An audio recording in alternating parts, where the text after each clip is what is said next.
even know who else was running. I mean, everybody else should have just said, take me out of the running because you know you had no chance. It was like Usain Bolt, Skip, with in Beijing. You had no chance of winning. Him in Rio, you had no chance of winning. London, no chance. You had no chance. Skip, what I mean, the 2010 decade, 9 straight first-team All-NBAs. 8 straight finals appearances, something that hadn't been done since the old 50, 60 Celtics. And he did it with 2 different teams. 3 finals MVPs, 3 regular season MVPs. Huh? I mean, what's the discussion? What are we discussing? I just want to know. Look, are you done? I'll go. That was it. Look, yeah.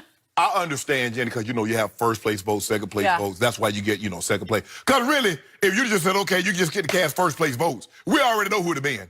They said it was runaway. They said landslide. Said it wasn't even close. Said it was a bigger victory than when Reagan beat Mondale. Skip, did you know that? Did they say that? Yeah, I don't think they said that. I don't think anybody even knew that. Yeah! When he beat Mondale in '84. I don't think that's it. Yeah! I don't even think he won his home state of Minnesota.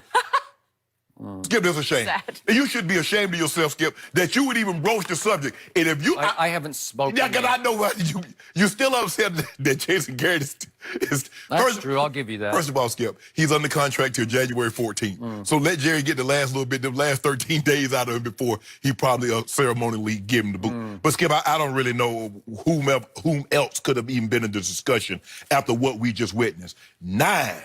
He went to every final except one. He was first team All-NBA every year except one. Hitting them 3 finals MVP, 3 regular season MVPs.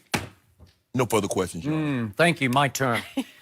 Tom Brady clearly deserved to be AP Male Athlete of the Decade because he had so much extraordinary success at the highest levels of his sport. More than LeBron? While LeBron James suffered so many epic failures through this decade.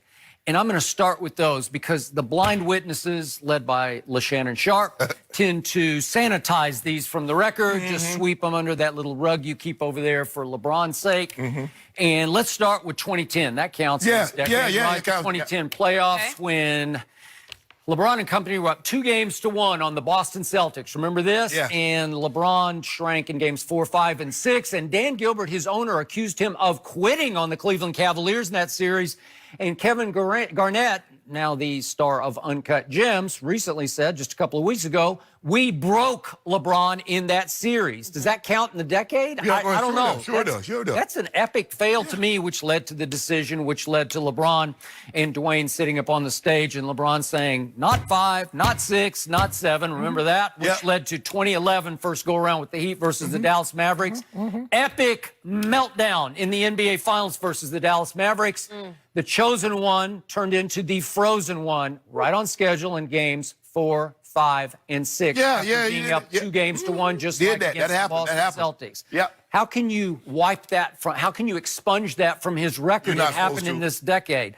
Then let's go to 20. He did break through against the 2012 against the Baby Thunder. They babies now. Baby Thunder. 2013.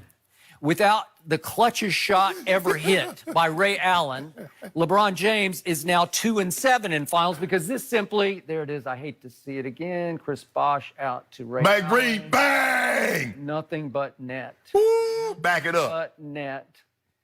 And that saved LeBron, who had just bricked a 3-point shot that could have tied it and sent it to overtime. That saved LeBron from going 2-7 in finals. Now we go to 2014. The next year, my Spurs blew out LeBron's Miami Heat by a record finals margin in 5 games. And I dare anybody to go look at the tape when it's 1-1 going back to Miami, games 3 and 4. Help me out. What did LeBron do in those 2 games? Not much. He shrank. He disappeared in those 2 games. And all of a sudden, they get blown off the floor by a record finals margin, which brings me to 2015. LeBron had Golden State down 2-1, and I said, this is going to be his shining moment. This is going to be his breakthrough MJ moment when he can actually join the all-time conversation of who's the greatest between Jordan and LeBron. He's up 2-1 with Game 4 in his house. And what did he do in that game?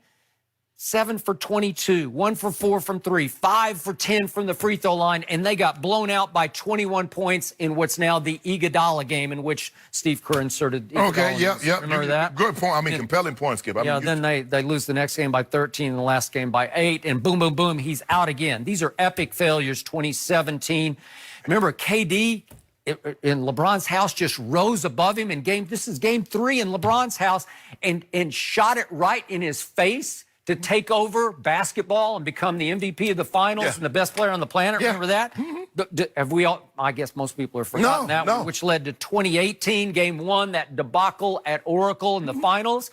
Remember what happened? LeBron gets the switch onto little tiny Steph Curry.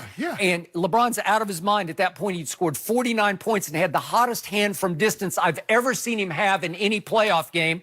And he opts not to shoot the do or die shot because they're down 1, and instead kicks it to George Hill, who, of course, misses the second free throw, which leads to the J.R. Smith blunder, which leads to LeBron quitting on his team, sitting aside from his team down the row, pouting, and wouldn't shoot for the first 2.5 minutes of overtime, and managed to go 0 for 4 the rest of the way in overtime, and they lost the overtime 17-7 and got swept in a series I thought they could have won if they had won game 1. You know good where they won. Okay, well, I'm just saying, these are epic meltdowns, which led to last year. He comes to L.A. and he's chasing Michael B. Jordan, I believe, and he goes 28 and 27 in the games he played for the fairly young Lakers. But I thought at least he could get them in the playoffs. Right. And instead, how them the young Lakers doing in Pelican? Okay, but they're hurt right now. Oh, the point is that we were left with a blooper reel of LeBron James last year. Could we just see it real quickly, just to remind everybody of what happened last year? Do that. This is, he throws it off the backboard, inbounds off the backboard. Wait a second. Kuzma has to shove him out to play three-point defense because he was playing no defense last year. Rolling the ball up the floor, and then kicking the ball out of bounds. LeBron, what are you doing? And then Mario Hezonja in the Garden makes him eat it. What are you doing, LeBron? This is the athlete of the decade. Yes, that's Skip Bayless. In 2010, in the divisional round of the playoffs, your guy, Tom Brady, lost to Joe Flacco. Yeah, he did. Hold on, Joe Flacco. Hold on. Wait, I think he lost to Ray Lewis. Whoa! No. That's not the Joe Flacco that you call Joe Fluco. Okay, then he followed up next year. Well, what did Flacco do in the playoffs to everybody? He put up some of the all-time greatest stats. You asked me, what did he do, and I was answering the question. I'm just going to ask you a question. Okay. Now, once I'm done, I'm going to turn the floor back over to you. Okay. And then the following year, if you type in butt fumble, this guy picture comes up. Did butt fumble beat Tom Brady? Now, I just want to know, of Joe Flacco and Mark Sanchez, which of them going to the Hall of Fame? Don't answer that because it's not your turn just yet. Joe Flacco's going to the postseason Hall of Fame. There's no such a word. Nick Foles. Yeah. Nick Foles got beat out by Gardner Minshew. Gardner Mania. That guy took down Tom Brady. I know you're not going to say, whoa, that's your turn just yet. Tom Brady played defense? Whoa, Skip, stop now. And the guy that you said led the league in interceptions 3 times, lost his job to a rookie this year. Eli Manning took that guy down twice. Now, that didn't count in the decade. Only one counted. No. Well, that's what we're doing. We're just doing this past decade. Oh, yeah, Skip. Okay. He took him down once in 2010. Okay. Okay, Nick Foles in 2011. Yeah. What you call him took him down? Yeah. Who took him down? Eli the second time. That was later. That happened. Okay. So, hold on. Tell me when it's my turn. Not your turn just yet. Now, he keeps talking about how the Mavericks beat LeBron James Heat. He didn't mention that same Mavericks team swept the 2-time defending champ Lakers in 4 games. What excuse is that? Whoa. He's the best player on the planet. Whoa, Skip. They swept the 2-time defending champ, 2-time Finals MVP, and beat the brakes off of the Thunder. Not 5, not 6, not 7. I'm just saying. So when you add up the totality, one guy got 3 regular season MVPs. One guy got 3. Skip, he might have had another compelling case had he not played like stir fry in the last Super Bowl and Julian Edelman win the Super Bowl MVP. Okay, but he played like stir fry. Thank you. My turn now. Yes, it is. Tom Brady in this decade that is ending tonight 8 straight AFC championship games. That's way better than going to 8 straight finals through the Leastern Conference. There you go. Hold on. 8 straight AFC championship games. It's my turn now. Okay. Including the one in the Fortinville, 20-10. That's when they were Saxonville, the best defense in pro football. And what did Tom do in the fourth quarter with 12 stitches in his throwing hand from a cut that week? He goes 138 yards passing for 2 touchdowns, and they roar back to win 24-20. It was extraordinary. What did he do last year at Kansas City in overtime against Patrick Mahomes and company? Not against Patrick Mahomes on defense, obviously.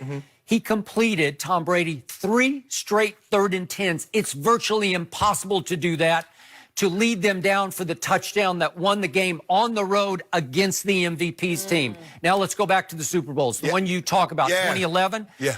Tom Brady is up on Eli 17-15 with 4 minutes left in the game, and he throws a ball up the seam to Wes Welker. Yeah. And it wasn't the most on-target pass that Tom has ever thrown in his life, but even Shannon Sharp said, you know what? You got to catch that. You got both hands on it. Shannon Sharp puts that in his not back pocket, in his front pocket, because that's a catchable pass. And if he catches that pass, we're having a different conversation about the second Eli Super Bowl. Hold on. Go ahead. It's your turn. Your turn. 2014. What happened against the Legion of Boom in the fourth quarter?